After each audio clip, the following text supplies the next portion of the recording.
小兔子为了怀上狼宝宝，竟将渡劫被天雷劈昏的狼王偷偷拖回了山洞，不仅对他又揉又摸，还献上了自己的第3次初吻。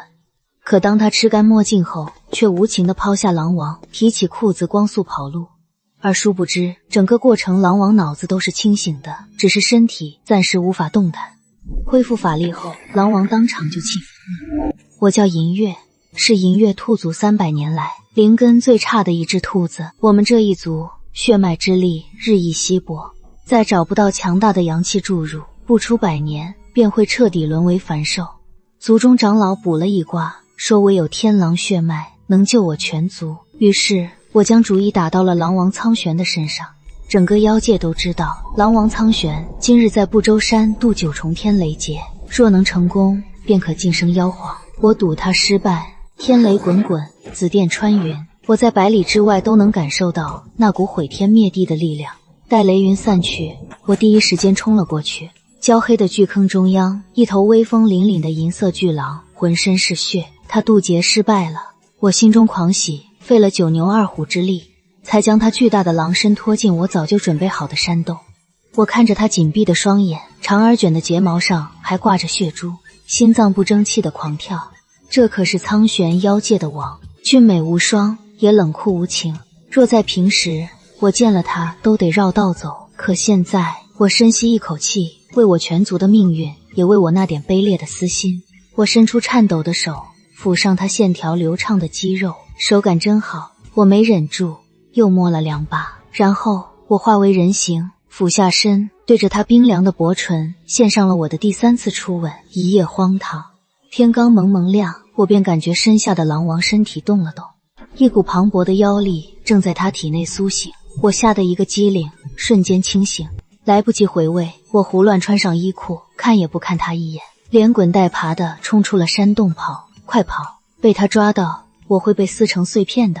我一路狂奔回了银月谷，心脏还在砰砰狂跳。我不知道的是，在我逃离的那一刻，山洞里的狼王缓缓睁开了那双金色的眼眸。你成功了！我点点头，腿还是软的。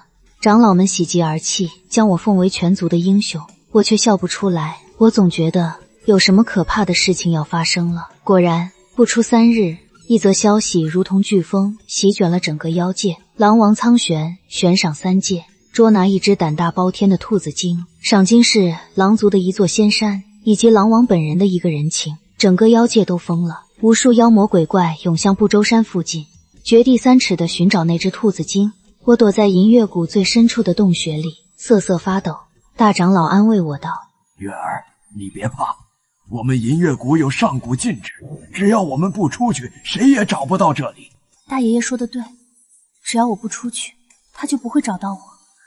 可是，我又怎么可能一辈子待在这里？一只负责守卫的小兔子连滚带爬地跑进来，声音里满是惊恐。长老，不好了，金鹰族的人打上门来了。我心头一沉，金鹰族是我们银月兔族的死对头，仗着他们天生克制我们，100年来没少欺辱我们。他们一直忌惮狼族的威严，不敢做得太过火。他们有多少人？黑压压的一片，把我们整个山谷都围住了。完了，所有族人的脸上都写满了绝望。我深吸一口气，扶着石壁站起来。大长老，让我出去吧。不行，你不能有事。你要是有个3长2短，让我怎么向你死去的父母交代？我去跟他们拼了！站住！你去也是送死。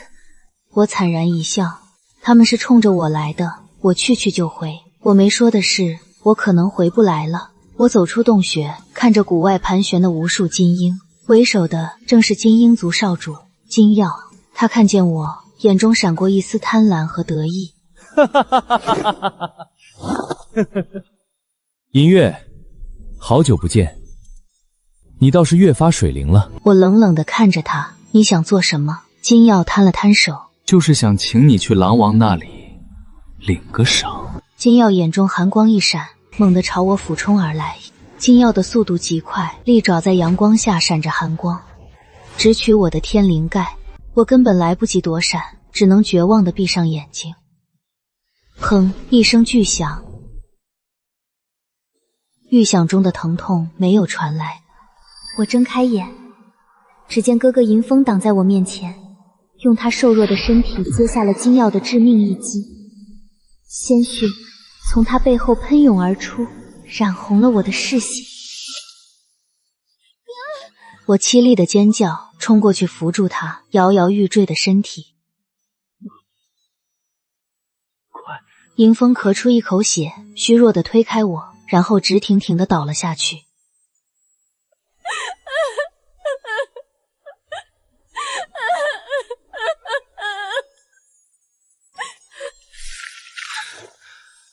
错错，真是感人的兄妹情。我恨金耀，更恨我自己。如果不是我，哥哥就不会死，族人也不会面临灭顶之灾。是我害了大家。就在金耀的利爪即将触碰到我的那一刻，我忽然感觉腹中传来一阵奇异的暖流，那股暖流瞬间涌遍我的四肢百骸，一股陌生的强大的力量在我体内觉醒。我下意识地抬手一挥，一道银色的光刃凭空出现，以比金耀更快的速度狠狠斩向他的翅膀。金耀惨叫一声，巨大的鹰翅被其根斩断，鲜血淋漓，他重重地摔在地上，难以置信地看着我。怎么可能？你的力量……不只是他，连我自己都惊呆了。我看着自己的手，完全不明白发生了什么。是狼王的力量，是狼王留在你体内的血脉之力觉醒了，他在保护你和他自己。我低下头，抚上自己的小腹，这里我有了苍玄的孩子。这个念头让我又惊又喜，随即而来的是更深的恐惧。如果苍玄知道我怀了他的孩子，他会放过我吗？还是会连我带孩子一起碎尸万段？撤！快撤！他知道现在的我已经不是他能对付得了。金鹰族的人来得快，去得也快，转眼就消失得无影无踪。山谷暂时安全了，可我知道这只是暂时的。我体内的狼王血脉气息越来越浓郁，就像黑夜里的萤火虫，根本无法隐藏。用不了多久，苍玄就会亲自找上门来。月儿，你必须马上离开这里。我最后看了一眼重伤昏迷的哥哥，含泪点了点头。当晚，我便悄悄离开了银月谷，踏上了逃亡之路去。我不知道该去哪里，只能漫无目的地往最偏僻、妖气最微薄的人间躲。一路上，靠着遇到里面好几波追杀我的狼王之力，我都险之又险地躲了过去。可我的身体也越来越虚弱。这天，我正在一处破庙里休息，忽然感觉腹中一阵绞痛，我疼得蜷缩在地上，冷汗直流。姑娘，你动了胎气。一个苍老的声音在我耳边响起。喝了吧，对你和孩子都好。我犹豫了一下，还是接过来喝了。喝下水后，腹中的疼痛果然缓解了不少。谢谢您，婆婆。不用谢，你一个人还怀着这么重的身孕，要去哪里呀？我也不知道。不如你先在我这里住下吧，我一个人住也怪冷清的。看着她真诚的眼睛，我鬼使神差地点了点头。老婆婆姓花，一个人住在这山脚下的茅草屋里，我便在这里暂时安顿了下来。花婆婆对我很好，每天给我做好吃的，还教我如何安胎。我的肚子一天天大了起来，体内那股属于苍玄的力量也越来越强大，强大到我几乎快要控制不住。我每天都提心吊胆，生怕被苍玄找到。可我没等来苍玄，却等来了另一个我最不想见到的人。那天花婆婆出门采药，我一个人在家，院门忽然被一脚踹开，一个身穿黑色劲装、身姿高挑的女人走了进来。她长得极美，眉眼间却带着一股挥之不去的傲慢与阴正。在她身后跟着两个气息强大的狼妖，我心头一跳，认出了她衣服上的图腾，是黑狼族。狼族分为银狼和黑狼两支，银狼为王，黑狼为臣。而这个女人，我曾远远地见过她一面。她是黑狼族长的女儿墨英，也是传闻中苍玄的未婚妻。你就是那只睡了苍玄的兔子！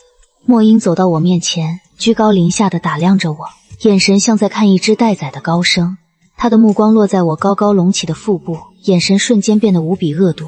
你竟然还怀上了他的孽种！我下意识地护住肚子，警惕地看着他。你想干什么？干什么？当然是杀了你，再剖开你的肚子，把你肚子里的孽种挖出来喂狗！我慌忙向旁边躲闪，险之又险地避开了这致命一击。就在另一头，狼妖即将咬断我脖子的千钧一发之际，一道破空的寒光骤然亮起，硬生生将那畜生击飞了出去。我如今虽然有了狼王之力护体，但毕竟怀着身孕，行动不便。不过几招，我便落了下风，被其中一个狼妖一掌拍在胸口，我喷出一口鲜血，重重地摔在地上，腹中传来一阵剧烈的疼痛。我感觉有什么东西正在从我身体里流失。孩子，我的孩子！我惊恐地睁大了眼睛。别急，很快你就能下去陪他了。莫英缓缓走到我面前，手中凝结出一把黑色的妖力长剑，毫不留情地刺向我的心脏。我绝望地闭上了眼睛。苍玄，你这个混蛋，你再不来，你的老婆和孩子就都没了。剑尖在离我心脏只有1寸的地方停了下来，一只修长的骨节分明的手牢牢地抓住了莫英的手腕。我猛地睁开眼，对上了一双熟悉的金色的眼眸，他的背影宽阔而坚定，将所有的风雨都挡在了外面。退后，这里交给我。那简短的几个字却有着让人无法拒绝的力量。苍玄！莫英看到来人，又惊又喜，随即恶人先告状：你来得正好，这只贱兔子不仅不知廉耻地爬上你的床，还怀了你的孽种，我正要替你清理门户。苍玄没有看他，金色的眸子死死地盯着我，那眼神像是要将我生吞活剥。我毫不怀疑，如果眼神能杀人，我此刻已经死了千百回了。银月的事，什么时候轮到你来插手了？苍玄声音冰冷，不带一丝温度，抓住莫英手腕的力道猛地收紧。莫英痛呼出声，手腕发出了骨头碎裂的声响。苍玄，你弄疼我了！苍玄面无表情地甩开莫英，像是甩开什么脏东西。莫英踉跄着后退几步，难以置信地看着苍玄。你为了这只兔子杀我！苍玄终于将视线从我身上移开，冷冷地瞥了他一眼。滚！一个字却带着不容置喙的威严。莫英的脸一阵青一阵白，眼中满是屈辱和怨毒。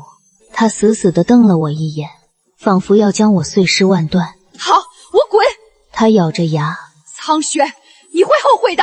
说完，他便带着那2个狼妖狼狈地离开了。院子里只剩下我和苍玄，他一步一步地朝我走来。我挣扎着从地上爬起来，护着肚子，一步一步地后退。别过来！他却像是没听到一样，继续逼近，直到我后背抵在冰冷的墙壁上，退无可退。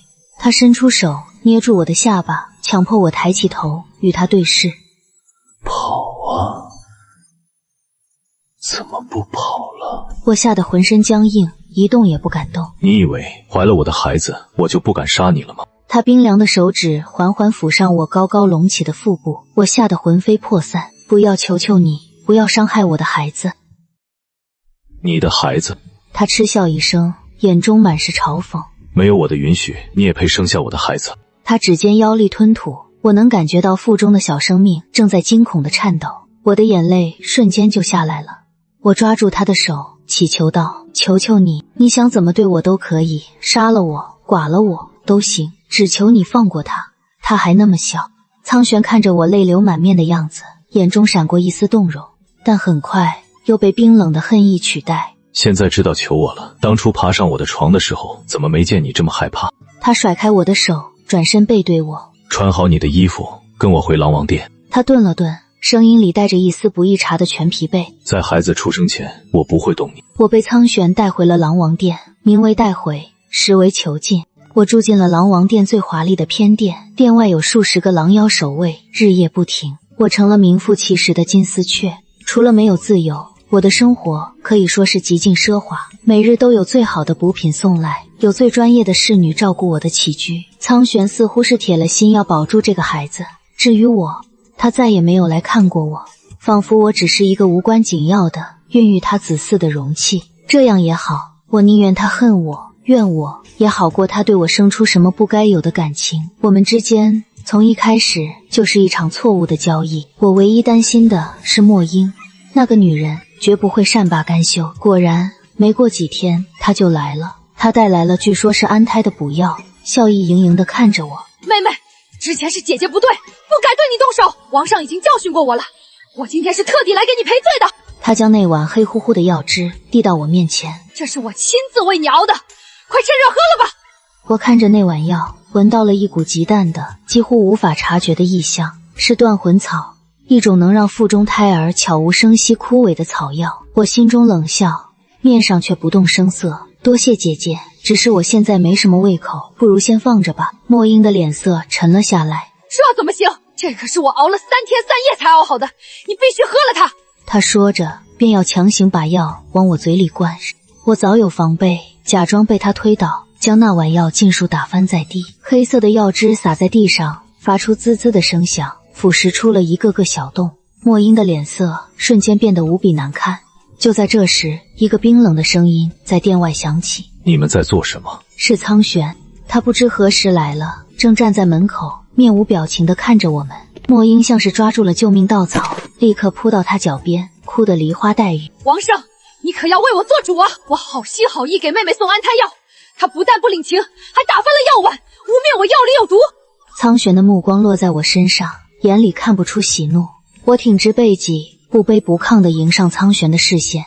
我没有污蔑他，我指着地上被腐蚀出的小洞，这便是证据。王上，我没有，我真的没有，这一定是他自己搞的鬼，他想陷害我。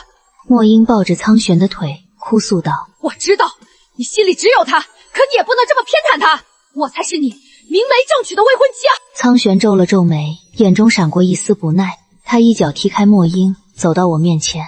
我以为他会质问我，或者像上次一样不分青红皂白的偏袒莫英，可他只是蹲下身，用手指沾了一点地上的药汁，放到鼻尖闻了闻，然后他脸色骤变。断魂草。苍玄的声音冷得能掉下冰渣。他缓缓起身，金色的眸子里风暴凝聚，死死地盯着还在地上哭哭啼啼的莫英。你好大的胆子！莫英的哭声戛然而止，他难以置信地看着苍玄，身体开始不受控制地发抖。不是我，苍玄，你相信我，真的不是我。这药是你亲自送来的，不是你，难道是这只兔子自己下毒害自己？是他，就是他！莫英像是疯了一样，指着我尖叫。是他陷害我，他想离间我们。王上，你不要被他骗了。苍玄眼中闪过一丝厌恶。来人，2个狼妖护卫立刻走了进来，将他拖下去，关进地牢。没有我的命令，不许任何人探视。护卫架起瘫软如泥的莫英，就要往外拖。莫英绝望地大喊：“不，苍玄，你不能这么对我！我是黑狼族的公主，你这么对我，我父亲不会放过你的！”苍玄充耳不闻，直到莫英的身影彻底消失，他才转过身，重新看向我。他的眼神很复杂，我看不懂。你没事吧？他问。我愣住了，这是他第一次用这么温和的语气跟我说话。我摇了摇头。他沉默了片刻，忽然开口：“以后离他远点。”我点点头。他似乎还想说什么，但最终只是叹了口气，转身离开了。我看着他落寞的背影，心里忽然有些不是滋味。其实他也没那么坏，至少他明辨是非，没有冤枉我。而且他好像也并不喜欢莫英，那所谓的婚约或许只是家族联姻的政治筹码。从那天起，苍玄来看我的次数渐渐多了起来。他不再像以前那样冷冰冰的，虽然话不多，但会陪我坐一会儿，有时还会给我带一些新奇的小玩意儿。有一次，他带来了一串冰糖葫芦，那是我小时候最喜欢吃的东西。我看着那串红彤彤的糖葫芦，眼眶忽然有些发热。你怎么知道我喜欢吃这个？猜的。他别扭地别过头，耳根有些发红。我扑哧一声笑了出来。原来高高在上的狼王也会害羞。我们之间的气氛在不知不觉中变得有些微妙。我几乎快要忘记我们之间那不堪的开始，也快要忘记他曾悬赏3界追杀我。我甚至开始有些贪恋这份虚假的温柔。直到有一天，我无意中听到2个侍女的对话，后面的话我再也听不见了。我只觉得浑身冰冷，如坠冰窟。原来这一切都是假的。他对我的好，他对我的温柔，都只是为了我肚子里的孩子，不，更准确地说，是为了我这颗能给莫英疗伤的心。我真是太傻了，我怎么会以为一头狼会真的爱上一只兔子呢？我开始整夜地做噩梦，梦里苍玄亲手剖开我的胸膛，取出我鲜活的心脏，然后温柔地喂给莫英。他看着我，笑得残忍。音乐这是你欠他的。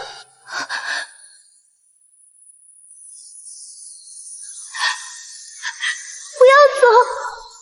每次从梦中惊醒，我都是一身冷汗。我看着自己越来越大的肚子，心中充满了绝望。我不能死，至少在孩子平安出生前，我不能死。我开始偷偷计划逃跑。狼王殿守卫森严，想要逃出去难如登天。我唯一的希望就是我的族人。我用苍玄送我的匕首，在殿内最坚硬的黑曜石地板上刻下了我们银月兔族独有的求救信号。我不知道族人能不能收到，也不知道他们会不会来救我。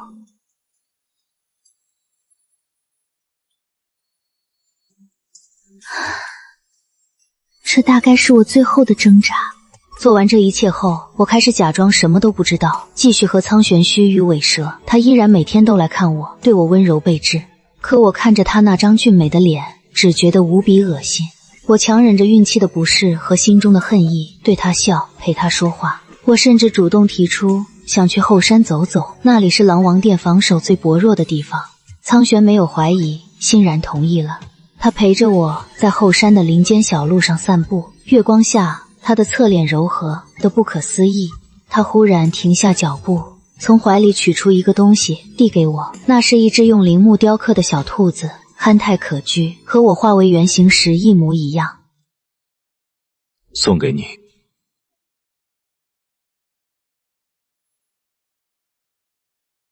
如果是在以前，我一定会很开心，可现在我只觉得讽刺。王上对我这么好，就不怕我恃宠而骄吗？我接过木雕，状似无意地问：你不会？他看着我，金色的眸子里是我看不懂的深情。月儿，等孩子出生，我们就成亲，好不好？成亲？我差点笑出声来。成亲之后再杀妻娶亲吗？我低下头，掩去眼中的恨意。好啊。我听到自己用一种无比温柔的声音回答。就在这时，林中忽然传来一阵骚动，数十个黑影从天而降，将我们团团围住。为首的正是我哥哥银风，他伤势已经痊愈，此刻正红着眼，死死地瞪着苍玄。放了我！苍玄将我护在身后，脸色瞬间沉了下来。就凭你们，他们不行，那再加上我们呢？一个阴冷的声音响起。精英族长金啸带着他的儿子金耀以及数百名精英族高手出现在了另一边。金耀的断翅已经重新长了出来，此刻正用一种怨毒的眼神看着我。原来我哥哥为了救我，竟然和精英族联手了。阴风，你疯了！你怎么能与虎谋皮？我急得大喊：妹妹，你别怕，哥今天一定带你回家。阴风像是没听到我的话，他唯一的念头就是救我出去。苍玄看着这阵仗，不怒反笑：很好，都到齐了，省得我一个一个去找了。他话音刚落，一股恐怖的妖力从他体内爆发出来，一场大战一触即发。都住手！哥，你快带族人走，不要管我！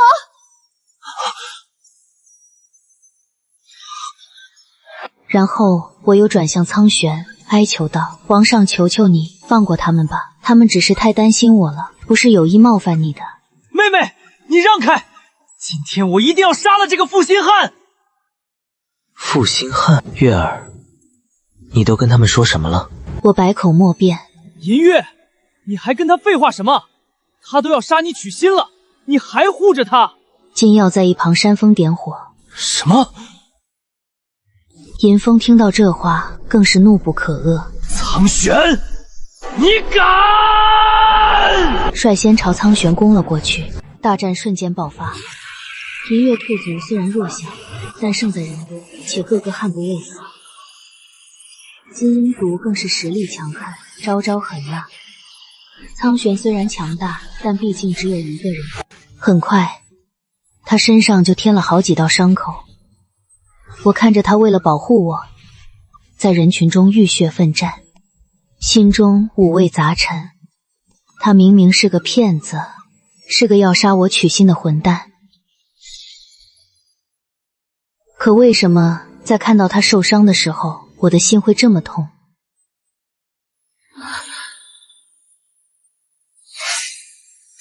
小心！我看到金耀绕到苍玄身后，手中凝聚出一把金色的利刃，狠狠刺向他的后心。我来不及多想，几乎是本能的冲了过去，挡在了苍玄面前。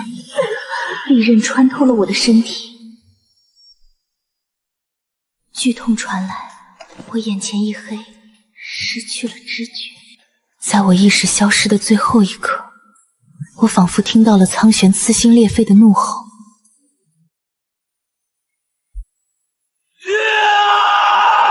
当我再次醒来时，发现自己躺在狼王殿的寝殿里，苍玄守在我的床边，双眼布满血丝，神情憔悴。月儿，你醒了。看到我醒来，他眼中迸发出狂喜，他紧紧抓住我的手，力道大的几乎要将我的骨头捏碎。孩子，我的孩子怎么样了？孩子没事，你也没事。是我没用，没有保护好你们。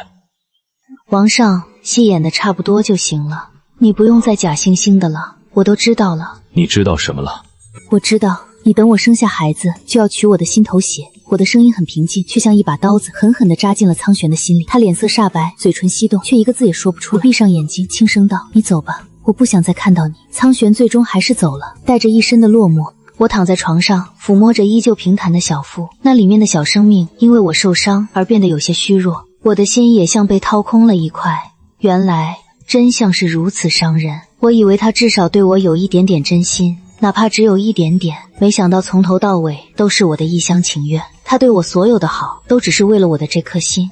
接下来的日子，苍玄没有再来，但我知道他就在殿外，我能感受到他那强大而悲伤的气息。送来的补品比以前更多，更珍贵了。我不再对他抱有任何幻想，我唯一的念头就是保住我的孩子，然后离开这个伤心之地。那天，狼族的大祭司来看我，他是一个须发皆白的老狼，眼神睿智而慈祥。姑娘，我知道你心里有怨，但王上他也是有苦衷的。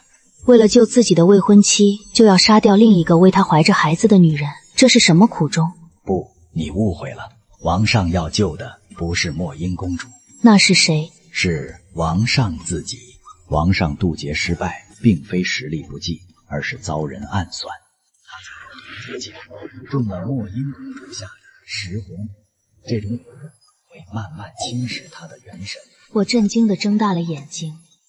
那晚，你出现在他身边，用你至纯的银月兔族血脉暂时压制住了他体内的蛊毒，甚至阴差阳错的与他体内的力量结合，怀上了拥有天狼血脉的子嗣。这不仅王上也为你自己和你的孩子创造了一线生机。这个孩子是唯一能彻底解开王上体内蛊毒的药引，但并非要他的性命，而是需要他出生后的一滴心头血与你的心头血融合，才能炼制成解药。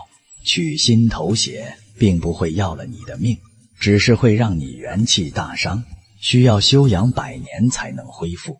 大计一席话，像一道惊雷在我脑中炸开。原来是这样，原来他不是要杀我，他只是不知道该怎么跟我解释。那他为什么不告诉我？因为他怕你知道真相后会不顾一切地打掉孩子，他更怕你会因为这件事永远地离开他。这个骄傲的王在爱上你之后，就变成了一个胆小鬼。我的眼泪再也控制不住地流了下来。这个傻瓜，这个天底下最傻的傻瓜，他为什么不早点告诉我？如果他早点告诉我，我就不会误会他，就不会说那些伤人的话。然而，我刚一出门，就看到整个狼王殿火光冲天，无数黑狼族的妖兵和金鹰族的高手将狼王殿围得水泄不通。黑狼族长和金鹰族长金啸正与苍玄缠斗在一起，苍玄因为蛊毒和之前的伤势已经落了下风，岌岌可危，而墨英正站在不远处，一脸得意地看着这一切。苍玄，我早就说过，你会后悔的。他疯狂地大笑，今天我就要让你亲眼看着你的狼王殿是如何覆灭的？你的子民是如何惨死的？我的出现让战场出现了片刻的凝滞。月儿，你出来做什么？快回去！苍玄看到我，脸色大变，想冲过来，却被黑狼族长死死缠住。抓住他！抓住那只兔子！它肚子里的孽种是苍玄的软肋。立刻有几个精英妖朝着我扑了过来。我虽然虚弱，但体内的狼王血脉之力却在这一刻空前沸腾。我不能成为他的软肋，我要成为他的铠甲。我将全身的妖力凝聚于掌心，银色的光芒大盛，化作无数道利刃，射向那些扑来的精英。精英们惨叫着倒下，所有人都被我爆发出的力量惊呆了。不可能！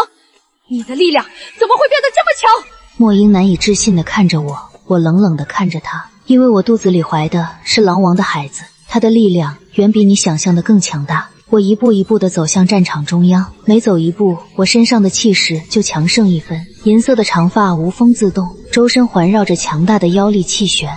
我不再是那只弱小无助的兔子精，我是狼王的女人，是未来小狼王的母亲。莫英，你勾结外敌，残害同族，今日我便替狼王清理门户。你少在这里狐假虎威！你以为你是个什么东西？给我上！杀了他！就在这时，远方的天际忽然出现了无数个小黑点，那些黑点越来越近，我才看清那是我银月兔族的族人。各个银峰带着所有成年的族人，骑着他们驯养的灵鹿奔赴而来。誓死保卫王后和小王子！誓死保卫王后和小王子！所有的兔子齐声呐喊，声势震天。他们冲入战场，用自己弱小的身体为我、为苍玄筑起了一道血肉长城。我的鼻子酸酸的。我从来不知道，我那些看似胆小懦弱的族人，竟然有如此大的勇气。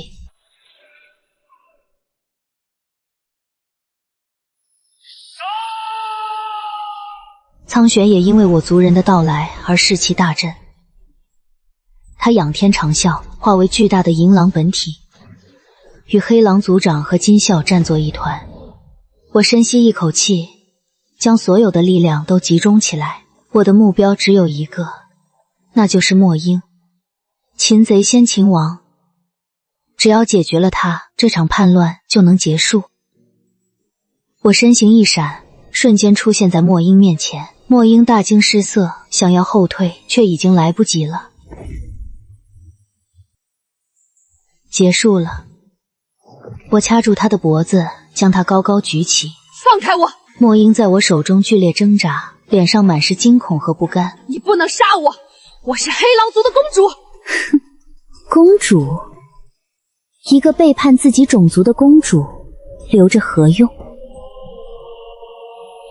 我手上微微用力，莫英的脸立刻涨成了猪肝色。住手！住手！黑狼族长看到女儿被擒，怒吼一声，舍弃苍玄，朝我扑来。你的对手是我！苍玄巨大的狼爪从天而降，狠狠地拍在他身上。黑狼族长喷出一口鲜血，倒飞出去，重重地砸在地上。与此同时，金啸也被银风带着族人缠住，分身乏术。战场的局势瞬间逆转。苍玄！莫英看着惨败的父亲，眼中终于流露出绝望。我错了，你饶了我吧！看在我们从小一起长大的情分上。情分。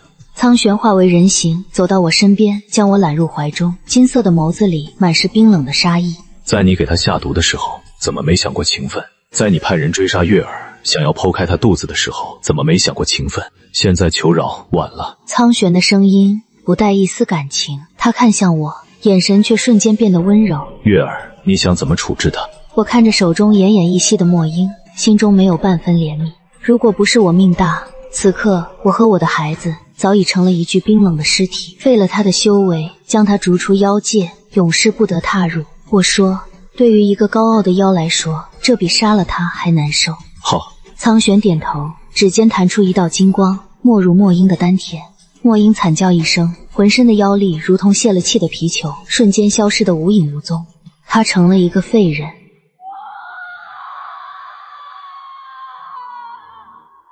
他发出绝望的嘶吼，然后两眼一翻，晕了过去。黑狼族和精英族看到主帅被擒，军心大乱，纷纷缴械投降，一场惊天动地的叛乱就此平息。战后，苍玄当着所有狼族和银月兔族的面宣布了3件事。第一，黑狼族长和金鹰族长金啸因叛乱之罪处以极刑，黑狼族和金鹰族余孽尽数收编，戴罪立功。第二，银月兔族因护主有功，封为狼族第1附属盟族，享万世供奉。第三，他牵起我的手，单膝跪地，当着所有人的面，银月嫁给我。举起那只他亲手雕刻的木兔子，他的眼神是我从未见过的虔诚和深情。我看着他，看着他身后那些对我露出善意微笑的狼族，又看了看我身后那些喜极而泣的族人，我笑着流下了眼泪。我愿意，我和苍玄的婚礼办得空前盛大，3界之内有头有脸的妖王仙君都来道贺，银月兔族也因此名声大噪，再也没有妖敢小觑我们。婚礼上，苍玄一直紧紧地牵着我的手，生怕我跑了似的。他凑到我耳边小声问，还在生我的气？我白了他一眼，你说呢？我错了，月儿，对不起，我不该瞒着你。他立刻认怂，将我搂得更紧了。你知道错了就好，罚你以后什么事都不许瞒着我。好，都听你的。他笑得像个傻子，我看着他傻笑的样子，心头一暖，也忍不住笑了。其实我早就已经不生他的气了。爱情里总会有些误会和错过，重要的是我们最终还是走到了一起。婚后不久，我便生下了一个男孩，他有一头银色的头发，像我，也有一双金色的眼睛，像他父亲。他完美的继承了我们2个种族的优点，刚一出生便身负强大的妖力，是天生的王者。苍玄给他取名苍念月，意为苍玄思念银月。我抱着我们小小的孩子，靠在苍玄怀里，看着窗外的漫天星辰，心中一片安宁。曾经我为了拯救我的种族，不惜一切代价去算计一个我根本惹不起的男人，我以为那会是我噩梦的开始，却没想到那竟是我一生幸福的开端。大长老说，我体内的狼王血脉不仅让我拥有了强大的力量，也让我和我肚子里的孩子成了这世上最完美的解药。孩子出生后，我取了1滴心头血，大祭司取了小念月1滴心头血，炼制成了能彻底根除食魂骨的解药。苍玄的身体彻底康复了，他比以前更加强大，也更加粘人了。每天除了处理公务，几乎所有时间都和我还有儿子腻在一起。曾经那个冷酷无情的狼王，如今变成了一个十足的妻奴和孩奴。妖界都在传，狼王是被那只小兔子下了蛊。对此，他只是笑笑，不予理会。只有我知道，他中的不是蛊，是情，一种名为他的情，而我也中了一种名为他的毒，此生无解。哥哥银风在我成婚后也遇到了他的真爱，是狼族护卫队里一个英姿飒爽的女狼妖。一开始银风还因为种族之见对人家爱答不理，后来在那女狼妖坚持不懈的追求下，终于还是拜倒在了他的石榴裙下。看着他们俩打打闹闹的样子，我由衷的为哥哥感到高兴。至于精英族和黑狼族，在苍玄的铁腕整治下，也渐渐安分了下来，再不敢有异心，一切都在朝着好的方向发展。岁月如梭，转眼间小念月已经长成了半大的少年。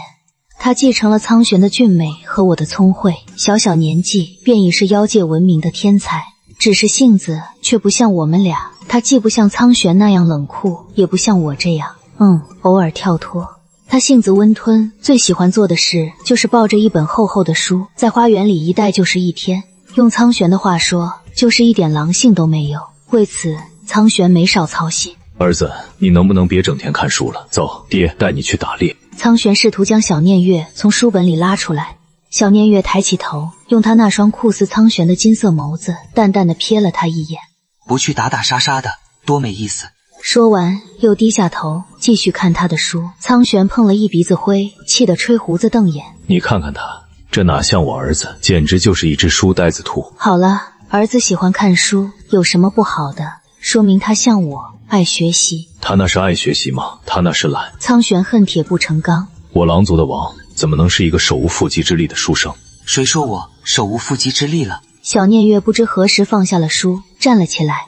爹，我们比划比划，小念月走到苍玄面前，伸出了一只白嫩的小手。苍玄愣住了，随即哈哈大笑：“好小子，有胆量！来，让爹看看你这几年都学了些什么。”父子俩拉开架势，在花园里动起手来。我本以为小念月不出3招就会被苍玄制服，却没想到他身法灵活，招式奇特，竟是和苍玄斗了个旗鼓相当。更让我惊讶的是，他不仅会狼族的搏斗术，还会我们银月兔族的幻术。他将两者完美的结合在一起，让苍玄也有些手忙脚乱。最终两人以平手收场。苍玄看着气喘吁吁的儿子，眼中满是震惊和骄傲。好小子，你什么时候变得这么厉害了？小念月擦了擦汗，得意地扬了扬下巴。书里自有黄金屋，书里自有颜如玉，书里自然也有打败你的方法。苍玄被他噎得说不出话来，半晌才憋出一句：“臭小子。”他嘴上骂着，脸上的笑意却怎么也藏不住。我看着这父子俩，心中充满了幸福和满足。傍晚，我靠在苍玄的怀里，看着天边的晚霞。苍玄，谢谢你，谢谢你出现在我的生命里，谢谢你给了我一个家。傻瓜，该说谢谢的人是我。他顿了顿，声音低沉而温柔。谢谢你，当年那么勇敢的走向我。是啊，如果当年我在他醒来前没有选提起裤子光速跑路，从此风雨同舟，生死。